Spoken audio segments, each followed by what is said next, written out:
Women's Refugee Commission works to improve the lives and protect the rights of women, children and youth displaced by crisis and conflict. We research their needs, identify solutions and advocate for changes to policies and practice that not only strengthen their resilience but also drive change in humanitarian practice. And so we are very interested in these guidelines because on inclusion of persons with disabilities in humanitarian action, because we've been working with women, children and youth with disabilities for many years now, and we want to see them participating more in decisions that affect them in these contexts.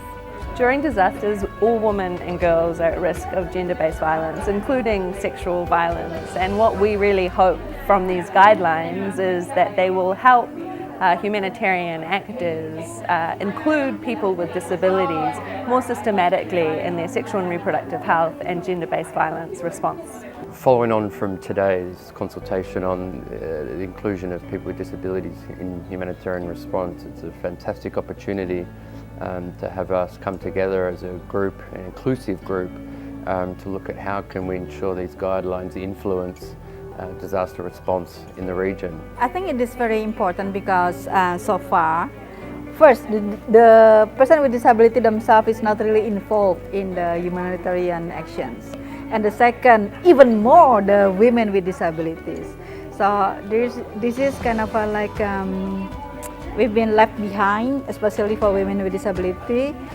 Disability issue is a cross-cutting issue if we do not consider the disability issue. So there is a large number of population will be outside of this benefit from this guideline. The curriculum should be revised and should emphasize more on the education that is necessary for women in that age, especially when they are in high school, because when they came to university already 20 or some in early 20s already, some already have experiences, sexual experiences.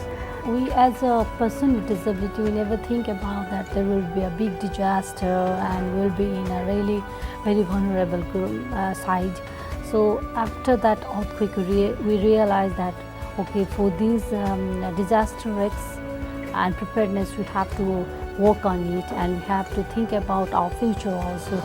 This consultation was really important, and we feel like we privileged to be part of the organizing team with the Women Refugee Commission and all the key stakeholders, because we thought like this have provided a real opportunity to sit with the gender-based violence and the gender advocates to talk about the gaps and also the making an implementation plan, so the government or the state can take the responsibilities, or either it's the financial resources or the action plan required.